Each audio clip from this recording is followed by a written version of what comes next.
We have game one of the Stanley Cup Final tonight. North of the border in Edmonton, a rematch of last year. Oilers and Panthers get going tonight, and joining us, he'll be on the call for the NHL on TNT along with Kenny Albert and Brian Boucher and Darren Pang. Of course, you know his voice from all the years on NBC on Chicago Blackhawks broadcast, and now Seattle Kraken as well. The one and only Eddie Olczyk with us right now. Eddie, good morning.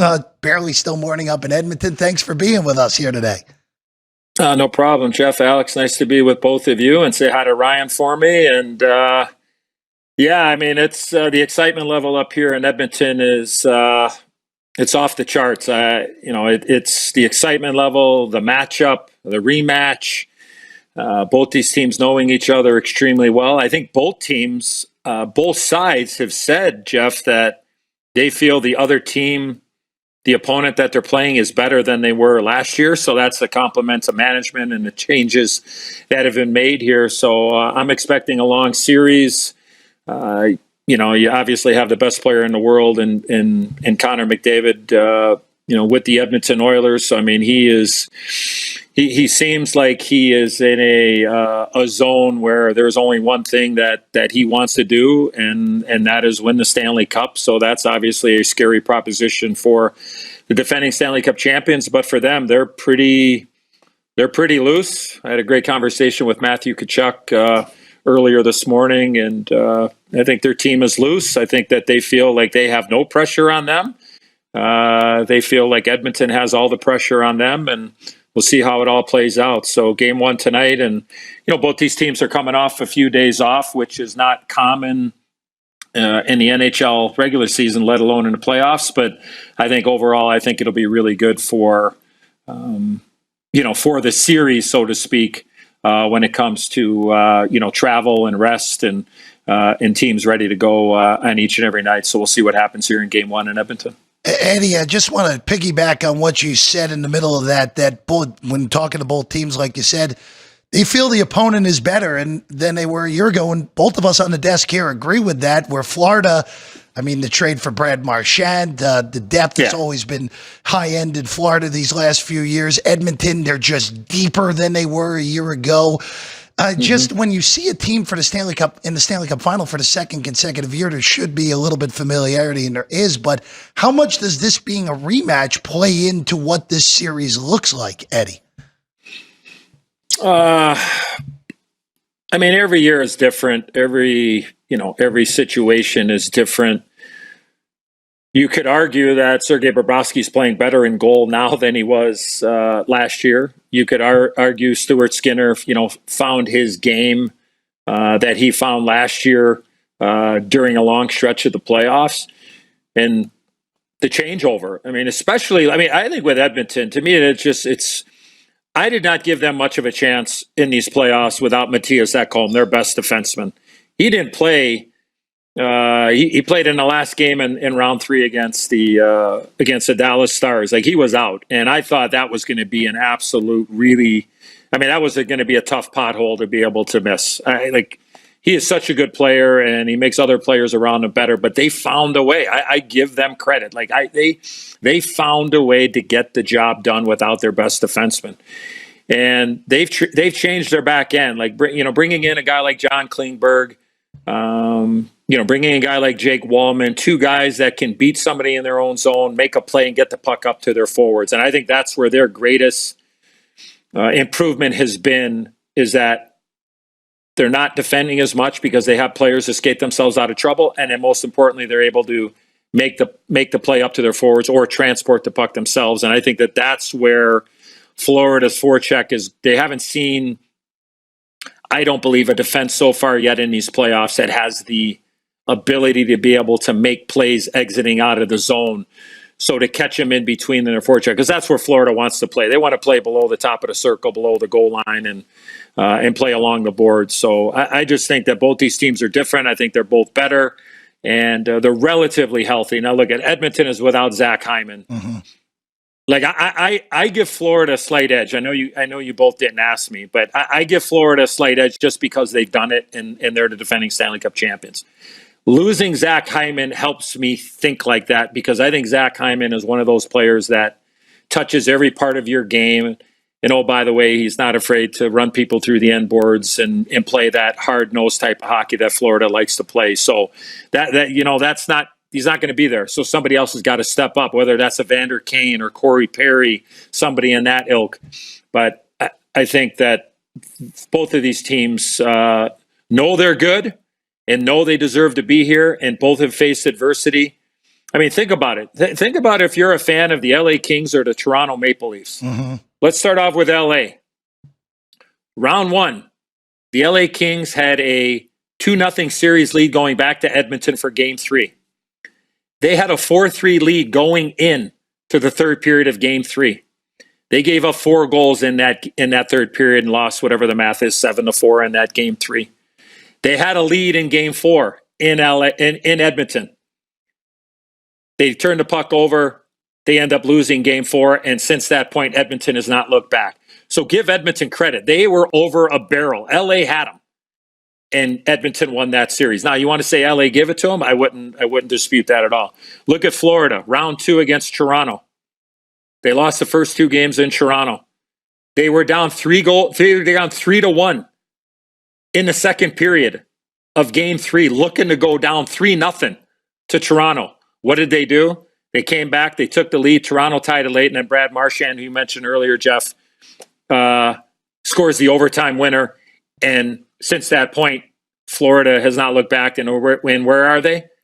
So what I'm getting at is both these teams have had some major adversity, being down 2-0 in a series and being down in that Game 3, and they found a way to come back. So I think they both have great confidence regardless of what goes on from game to game, or go from period to period, let alone what happens game to game in a best of 7. I'm glad that you already said that you were leaning towards Florida, but I want to ask you, because we keep talking about last 40 years, the third rematch. Of course, it was Gretzky, got it done, and then Crosby. And you brought up that McDavid is the greatest player in the league right now. How much does this fall onto him? And is it more just it's a team game? So Florida, you feel, is the better team?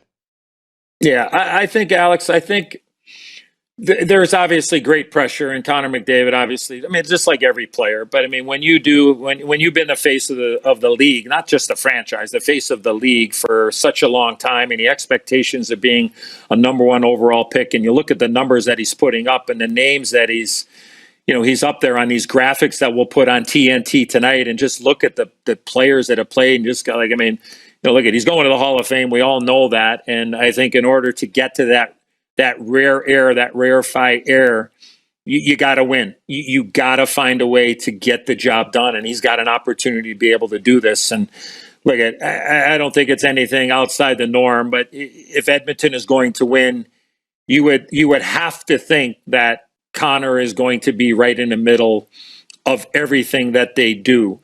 His 200-foot game has improved immensely in 1 year. Like, he is, I don't want to say his regular season suffered, but I think that it's most great offensive players, and that's what he is, and he's the greatest offensive player right now.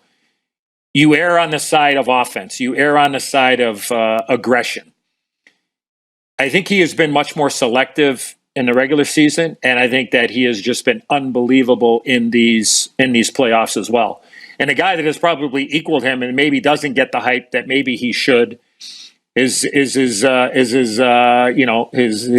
co-pilot in Leon Draisaitl, who has just played absolutely unbelievable. And there are a lot of people that feel like Draisaitl, he's going to take over this series. So we'll see how that all plays out. But I think there's pressure, but for Edmonton, the way that they've got it done has been with the depth. And then when they've needed a goal, I've said here recently that when I watch the Oilers and I watch Connor McDavid in particular, I get the same feeling when I'm watching a game as when Edmonton needs something good to happen, or a goal, or to get back in a game. It takes me to Patrick Mahomes and I know it didn't happen this last year, and I was happy, by the way it worked out this year, because I was on the right side of that, both the winner and the total, if you know what I'm talking about here in the Super Bowl. But I just get the sense every time Patrick Mahomes gets the ball late in the game and his team is down, they're going to win. Like they're going to score. Like that's how awesome he is.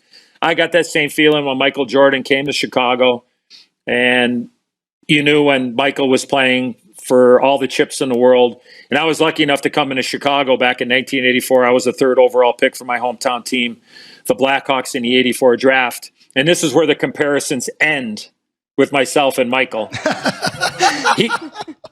He got drafted 3rd overall by the Bulls in 1984. So that's where it ends. Let me just make that perfectly clear for all my friends back home in Chicago. And I was lucky enough to get to know MJ over the years, and just, I mean, like, for as great as a ball player as he was, and the greatest ever, that type of guy too, just to let people know. I just enjoyed always being around him over the years. But like, I got that feeling with Connor and Leon and this team, especially Connor, is that if they need a goal or they're down, somehow he's gonna will them to get that back on the board. I think that just speaks to unbelievable greatness. It doesn't mean you're gonna win all the time, right? We saw it last year. I know he was the MVP, the Conn Smythe. He didn't win. Patrick Mahomes loses every once in a while. Michael Jordan lost every once in a while. Not when he was in the finals, because he never lost when he was in the finals. But I think you know where I'm going when it comes to kind of watching Connor McDavid and knowing that if the game's on the line, there's a pretty good chance that he's going to find a way to get the job done. Just to piggyback on the Conn Smythe question, Eddie, because McDavid is the betting favorite right now. He's about plus 110 at most shops. You mentioned Leon Draisaitl, he just shy of 10-1. But if Florida wins this for the 2nd consecutive year, I have a hard time seeing the voters doing what they did a year ago with giving it to McDavid, unless if he has just this outrageous series and he had an outrageous postseason last year, has a really good postseason this year. If it's on the Florida side, if they give it to a Panther this year with a Panther victory, is it Bob? Is it Barkov? Are we going further down the board? I'm going Bob, and I'm probably going, because I'm just looking at the board right now with everybody else. Like, I'm a little surprised at how large of a number Carter Verhaeghe is, because he does have the ability to get you 5 or 6 in the Stanley Cup Final. And, I don't want to say recency bias when it comes to voting or whatever, but he's if you look at his numbers and the game-winning goals in the playoffs and all those type of things, that's a massive. Look, I'm a horse player, as you both know, and if I see something like that, I'm sitting that would be worth a pop. Sam Bennett would be another guy. I think he's got the most goals of anybody, and I think he's had himself an outstanding playoff. So if one of those, again, outside of Bob, because I think it's Bob's to lose if Florida wins. But I would say is that if somehow every game ends up 6-5, which it quite possibly could, and Bennett has 5 or 6, or Verhaeghe has 5 or 6, and maybe has an HT in one game, and that's a hat trick for people that might not know the hockey lingo, and has a 2-goal game or whatever. Those are the 2 names that would stick out to me on the board as far as the MVP of the playoffs, as you both mentioned a little bit earlier, not just to the Cup Final. And I think that's something interesting that maybe the league should look at is maybe you do, an MVP for the Stanley Cup Final, and you have a playoff MVP. And look, it could be Connor McDavid if he gets 8 and 8 and he's in the Stanley Cup Final and Edmonton wins. Well, you just might as well just email him the voucher for winning the Conn Smythe again. So, but for Florida, I would say Bob, and I would not overlook Bennett or Verhaeghe, because both those guys I think have a serious chance if they can have a monster Stanley Cup Final, and they're both capable of being able to do that. I have a 2-part question here for you. Let's start with penalties and how you think these games are going to be called. I'm a little concerned with the Oilers and their penalty kill coming into this, especially when we know that the Panthers are good on the power play. So how you think that's going to be called? And if you're leaning towards another high-scoring Stanley Cup Finals or more of a low-scoring with the way Skinner's been playing and the way we were talking about Bob. Hi, everyone. I'm Jeff Parles. And I'm Alex White. Thank you for watching this clip of Sports by the Book. Please like the video, comment, and subscribe. We live stream the show right here every day on this channel. Also, you can catch the podcast version on your favorite podcast platform. All the links are in the description below. We appreciate you, and we'll see you next time.